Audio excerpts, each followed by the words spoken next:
Could another ride-sharing company take over Uber and Lyft? Or just in general, could they compete with them? Is it possible that when people talk about ride-sharing in the future, as opposed to just saying Uber and Lyft, they say Uber and Lyft and Rides, which I know is a popular one that's been getting a lot of attention, and Empower, etc., etc. Of course, this is a conceptual video, but at the same time, this is something that's very important to look at, as this is a big topic of conversation. Now, I just posted a video recently talking about what's going on, at least the exact time of this video, in Minneapolis and Minnesota. And a big thing I talked about in that video was the fact that something like this has really never happened before, where Uber and Lyft was in an area and now they're leaving, and as a result, over 10,000 people are now out of jobs. You can't order an Uber, Lyft, etc., etc. Now, I do want to say as a quick side note, I did get some comments of people saying, hey, Mark, this actually did happen before it happened in Austin. However, that happened back in 2016. The ride-sharing market in 2016 versus now was very, very different, right? It was still, in my opinion, in its infancy stages. I think this is a huge situation, what's going on, and the gravity of it is absolutely massive because something of the scale has never really happened before. I feel like 2016 was still a very new era for ride-sharing. A lot of people still didn't trust Lyft and Uber. People didn't take it. There wasn't as many rides. There wasn't as many drivers, etc., etc. Right now, Lyft and Uber is pretty much a commonplace in our society, and so I think that's why it's such a huge issue. And with Uber and Lyft basically saying that they're going to leave Minneapolis, the question comes up, how do people get around? Is it public transportation? Is it taxis? I will say I've never lived and I've never been to Minneapolis, but it does bring up this huge issue of, okay, but what about other ride-sharing companies? Now, the two that I've heard a lot about that have come to fruition has been Rides and Empower. I've already done a video about Empower. I've not done a video about Rides yet. I've been doing more research on it before I do a video on it, just to make sure all my information is factual. But there's two main interesting things I think that pop up with the question of, could there be another one? Could there be another ride-sharing company like Uber and Lyft? Could one even take over Uber and Lyft as them being on top, right? Personally, I don't think so. I think Uber and Lyft are so far ahead, but could it be that when we talk about Uber and Lyft now, we say Uber, Lyft, and Rides? Uber and Lyft and Empower. Tough to say for a couple different reasons. One, I've said this before in other videos, but I think this is really important to mention on this video in particular. One is the tricky transactional nature of ride sharing, and two is the subscription model, which is very interesting. Right, I'll talk about that a bit later in this video. Starting off with the transactional issue, this is why it's so hard to create another ride-sharing company. There have been so many people who have said to me, Mark, I hate Lyft, I hate Uber. Drivers don't like it, passengers don't like it. Why doesn't someone just make another one? There's got to be an easier way, right? A lot easier said than done. And the main reason why, and I've used this analogy in a lot of videos, so I'll say it pretty quick. But if you're going to make it like a sports drink, I've said this before, similar to Gatorade, well, you could put that on the shelf, like say at a store, and someone could buy it 6 months or whenever it expires from the time that you put it on the shelf, right? The issue with ride sharing is the person ordering that ride, they have to be ordering that ride at the same exact time a driver's on the road and vice versa. A driver has to be on the road at the same exact time someone goes to get a ride. Those two things have to coincide at the same time. I could put my sports drink on a store and 3 months later, someone could buy it. It doesn't really matter because that timeline is so gigantic. With ride sharing, it's the exact opposite. It's so instantaneous. And I bring up examples, I've said this before in a few other videos a while ago, but I hate to, bash companies, but I might as well just use it as a unique business example. There's a company, for example, back in the day, and we hear these stories a lot in Boston, called Fasten. This is, I'd say 2016. Fasten went hard on their marketing. I don't know how much money they spent, but I know it was a lot. And they were like, hey, we're going to pay drivers the way they should be getting paid. We're going to make sure passengers don't have to spend that much. Again, I think this is around 2016, maybe 2017, if I had to guess. Sometime in that era, maybe 2015 as well. And I'm not gonna lie, back in the day, it's funny that looking back now, back in the day, Fasten was like, oh, we're gonna cure all the issues with the ride sharing. And it's like funny that looking back, 2015 and 2016 was kind of the glory days of ride sharing. We definitely need another ride sharing company now, let's be honest, right? And I remember I was talking to one driver and he's like, I'm not gonna lie. He's like, I pulled up Fasten I left it on just to see what would happen. I continued driving through Uber and Lyft. I got one ride in 2 hours that paid about $5-ish. I never drove for Fasten again. And that's the issue, right? That when it comes to, like, say, both the passengers and the drivers, because those things have to happen at the same time, like that person talked about, like, I mean, they did continue driving for Uber and Lyft, and they literally just kept Fasten on the entire time. I mean, you could easily drive for 2 hours as they did and get one ride that paid not that much, right? I heard of some people taking Fasten as passengers. I mean, like, yeah, it took me like a half an hour to get a Fasten vehicle because there's only 3 online, and the closest one was like a 20-30 minute drive. And at that point, it's like, am I really going to make one? Am I really going to wait 30 minutes for a ride? And two, am I really going to make someone drive 30 minutes all the way to pick me up, or I can quickly get a Lyft and Uber? This is why it's so hard to create a new ride-sharing company. Now, granted, can it happen? Yes. But that's one thing I do have to mention, that's why when a lot of people bring up, let's say what's going on in Minneapolis right now, people being like, oh, like, Lyft and Uber is leaving. There's got to be another rideshare company to step up. I think the tricky thing is, in my opinion, if someone came to me as like a ride-sharing consultant, if that's a thing, it might be, the biggest thing is marketing. Because you need a lot of people needing to order those rides while a lot of people are on the road willing to drive. And it's a gamble. As a driver, especially if you look at like other ride-sharing companies versus Uber and Lyft, it's tricky. As a driver, you're like, okay, I know I can pull up Uber at any time. I know I can pull up Lyft at any time and get a ride. And yeah, maybe Uber and Lyft are bad companies. Maybe they don't treat their drivers correctly. Maybe they take too much money out and pay us too little.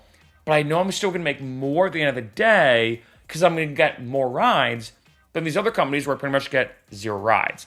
That's the first issue with starting another ride-sharing company. Now, granted, with Uber and Lyft completely leaving Minneapolis and a lot of people needing to do ride-sharing, both for the passenger side and the driver's side, it could be that maybe Empower or Rides or maybe another company does step up to the plate and says, hey, you know what? We're actually going to be the ride-sharing company, the ride-sharing, thing, the app to use in Minneapolis. That could potentially happen, right? Especially if you look at people still being on the fence about taxis. There's a lot of interesting things going on with taxis right now as well. I'll probably talk about this in the future, but I know in New York now, for example, which is kind of weird, is everything comes full circle, is if you order an Uber now in New York City, they're experimenting with the idea that if a taxi is closer to you, a yellow cab could pull up as opposed to an Uber. Now, to me, it's like if I get from point A to point B and I pay the same amount and everything's the same, whatever, but I know a lot of people are complaining very aggressively, being like, I didn't order a taxi, I ordered an Uber, right? So taxis are, I know a whole other thing for a whole other video, but it is a tricky thing in terms of making a new ride-sharing company because you need the marketing. You need a lot of people to know as passengers that you can order a ride and it's going to be cheap. You need a lot of people to know as drivers that it's not going to waste your time being on the road driving because you're going to make good money. And as a passenger, it's also not going to waste your time waiting 20, 30 minutes for a ride when you get one like that with an Uber. Now, though, in Minneapolis, if Uber and Lyft does pull out, well, I think people are like, hey, I don't have any other option. I have to wait 20 minutes. I'm not saying it's right or wrong, but again, these are all kind of the issues that come up with starting a new ride-sharing company. But there have been some that have been making waves, right? And I've noticed it with a lot of big ride-sharing companies. This is why, talking about the whole transactional issue, that they're very location dependent. With Lyft and Uber, they're very location, in a sense, independent. They're countrywide. Uber is international. Lyft is technically international. It's United States and Canada. So by definition, I consider it international, but not fully like worldwide, right? So with Uber and Lyft being everywhere and being so popular, they don't have this issue. But if you're starting a ride-sharing company, you kind of, in my opinion, have to be specific to a location. Like I know there's a couple I've heard about in like Phoenix, Arizona. There's some I've heard about in the DC area, in Austin as well. There's been a couple new ones, I think. So there have been ride-sharing hubs that have popped up that are only specific to that area. And I think that's the way you kind of have to start. Maybe you start with one city, move to neighboring cities, move to the state, move to neighboring states, and that's how you kind of get bigger and bigger. And you kind of, I think, have to do that trend because remember, the biggest thing is marketing. The biggest thing is people knowing about you, and that's what causes the issue because as a driver, it does stink to know that, take that Fasten example in Boston, that you could go online, be online for 2 hours to get one ride. The second big thing that's got brought up, and this is something I want to do maybe a more dedicated video about. I did a video about this like a year or 2 years ago. I might want to do like a re-follow-up video, and that is the subscription model. I'm very curious to see what my drivers think about this.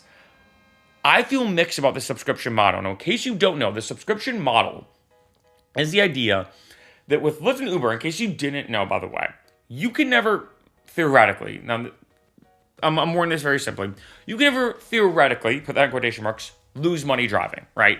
Any single time that you make money, Uber and Lyft makes money. And any single time they make money, they're taking a cut out of your earnings. So I'm making this up. If you make $40 driving for Uber or Lyft, they let's say take out 20, you walk away with 20. So you never have to like give Uber and Lyft money out of your own pocket. You never have to do that theoretically, right? Now the subscription model kind of flips the script on that. The idea is you pay a monthly fee out of your own pocket, and as a result, you drive for a given company and you keep 100% of the fares.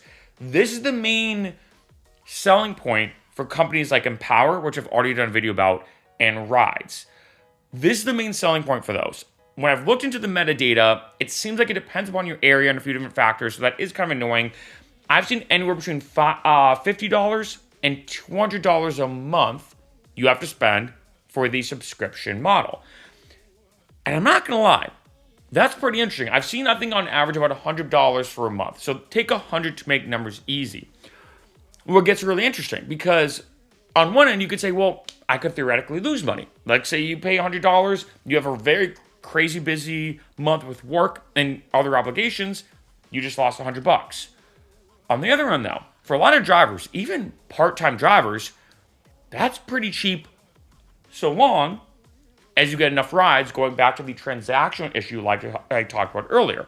So for example, if let's say you drive for Uber and Lyft on a Friday night, I'd say it's not uncommon to make, let's say, at least $200 on a Friday night. If let's say you start driving, even if you do like the evening commutes especially, you can easily make $200.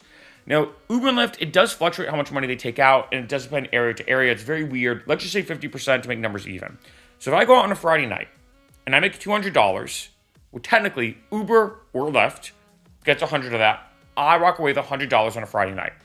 If I drive the next night on a Saturday night and I make $200, well, Uber and Lyft gets that $100. They get 50%. I get 100. So after 2 nights of driving, I walk away with $200. I made 400, but half of that goes to Uber and Lyft. With Rides though, or Empower, I spend $100 for the month. So if I go out and I only drive on a Friday night and I only make $200, well, I'm still walking away with $100.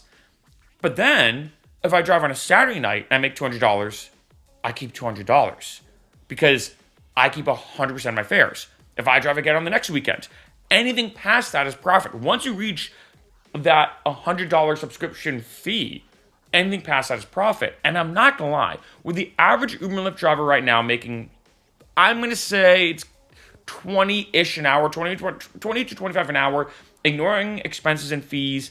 But in this case, you kind of don't have them in a sense. That means I could drive, let's say 20 an hour as an average. I would have to drive for 5 hours in a month to break even on the subscription model. And then anything past that is profit. Now, I'm not gonna lie. In theory, I really like the subscription model. I think there's some, I don't think it's perfect, but I think for the most part, there are a lot of really good benefits about it. And when it comes, like I talked about earlier, coming back to A, the idea of a new ride-sharing company coming about, and B, what's going on in Minneapolis, just use that as a very, very good epitome and a very, very good example.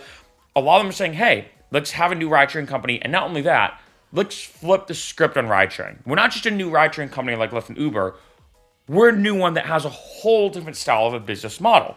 Better for passengers, better for drivers. Could it work? Honestly, I potentially think so. Think of it like a gym membership. Think of it like any membership, Amazon Prime or something, right? It's same thing as a membership that you have to, in a sense, unfortunately, you do have to spend money to make money. But I've seen some online that say, hey, first month is free. Or, in addition, I have seen some, which does get a little dicey as a tier model, where it's like, okay, if you make $500 in a month, you give us $100. If you make $1,000 in a month, you have to give us now $200, right? So it is a subscription fee blended with a percentage payment system, but you're still going to be making more money driving for them than Uber and Lyft. The issue, though, comes up two different things. One is, are you going to get enough rides? it sounds great in theory. You pay $100 for the month, you have 100% of fares go straight to you, and tips, includes in tips, of course. But is that exactly what would actually happen? It's tough to say, because if you don't get that many rides, you might still walk away, unfortunately, driving for only Uber and Lyft and making more money that way. That could be an issue, right? It could be kind of frustrating and annoying. The second thing, and this is what worries me about these new ride-sharing companies, because that's their big selling point, is I think they're using the hate from Lyft and Uber, which is understandable, saying, hey, passengers don't like Lyft and Uber. Drivers don't like Lyft and Uber. Go with us because we're not Lyft and Uber. That's their main selling point. Is like, hey, we're not them. The second big one is the subscription model. They say, hey, we're very different than Lyft and Uber because of the subscription model. What gets dicey about that, though, is there's nothing proprietary about that. There's nothing, as far as I know, patentable about that. And so although their USP, using business terms, the unique selling proposition of their companies is the subscription model, there's already a couple, like I mentioned, Empower and Rides both have a subscription-based model. I hate to say it, I think it'd be very easy for both Uber and Lyft one day to say, drivers are really liking this subscription-based model. It's going well. We're going to offer the same. And now all these drivers who are really looking for a subscription-based model now move back to Uber and Lyft. Now, granted, we are going into kind of low down the rabbit hole and more just like, what could happen in the future. This is all hypothetical, of course. But it does kind of pop into my head because it wouldn't be that hard to implement. Now, granted, I think a lot of drivers might say, hey, you know what? I'm just against Uber and Lyft. I'm not going to go back. Another thing is, maybe they say, hey, I can also, on the other end though, I can do the subscription-based model and keep 100% of fares, and I get more rides, because let's be honest, with Uber and Lyft, you're going to get nonstop rides, right? That goes without saying. You get way more rides. Could that then blow out all these other companies? Because it seems like besides the, hey, we're not Lyft and Uber, they're utilizing the hate of Lyft and Uber. I think it's very similar to politics. Like, a lot of people in politics right now, I know it's a very touchy subject, are like, oh, I'm not going to vote for Trump. I don't want to vote for Trump. I don't really care about Biden, but I just don't want Trump. And other people are like, hey, I don't want Biden, right? Like, I'm going to vote for anybody but Biden. And you see this a lot, and I think a lot of companies use this when it comes to them talking about Uber and Lyft. But their main selling point is themselves as a company that differentiates them is a subscription model, which can be very easy to emulate and replicate if Uber and Lyft decided to do so. Now, will they?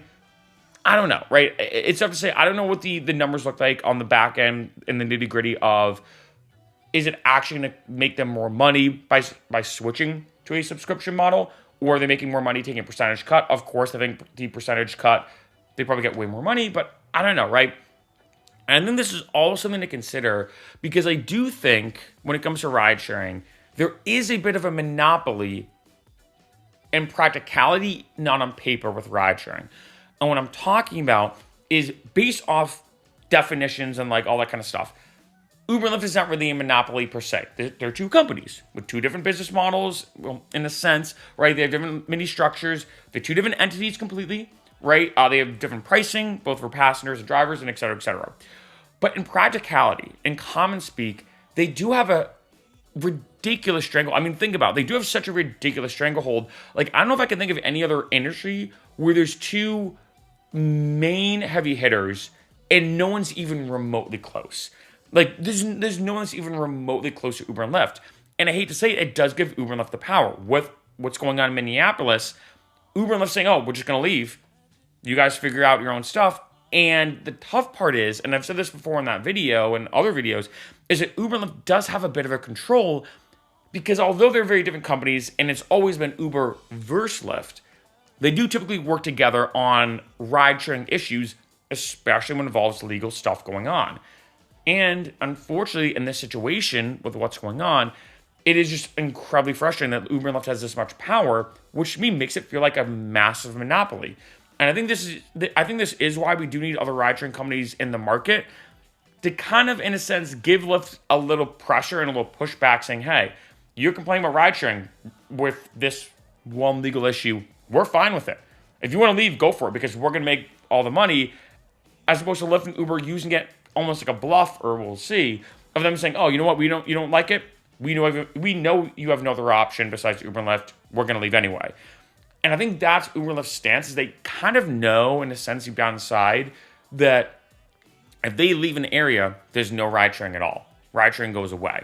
And they can use that argument. They can use, hey, we don't like what you guys are doing. If you don't change, we're just going to leave, because we know you kind of don't have another option. It's kind of like this, right? In the soda industry, for example, I know some people sometimes use the analogy of Coke and Pepsi being Uber and Lyft, and I do get that to an extent, but not really, though, because if, let's say, Coke and Pepsi both said, hey, we're not going to sell any soda anymore in Los Angeles because this new soda law, for example, there'd be a million other companies that could step up for soda. That wouldn't be an issue. But with ride sharing, it is. It is a massive issue because, like I said, it is so hard to start a new ride sharing company. You need to spend a ton on marketing. You need to make sure passengers have a decent wait time.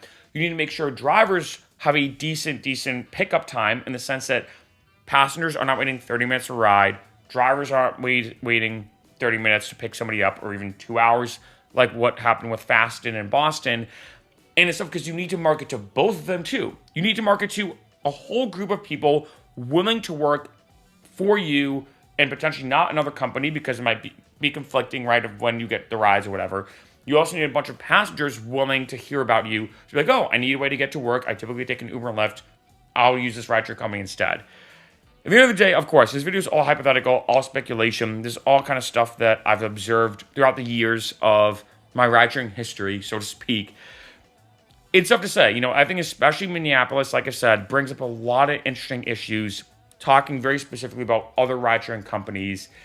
And I said it before, and I'll say it again. I think that nothing like this has ever happened on this scale. And I should probably have worded that better on the prior video, that yes, this had happened in Austin back in 2016. I think when I looked into the intensity degree, there's I think between 1,000 and 2,000 drivers in Austin, 2016. Ride sharing did not have the name it did now. It did not have the staple it does now.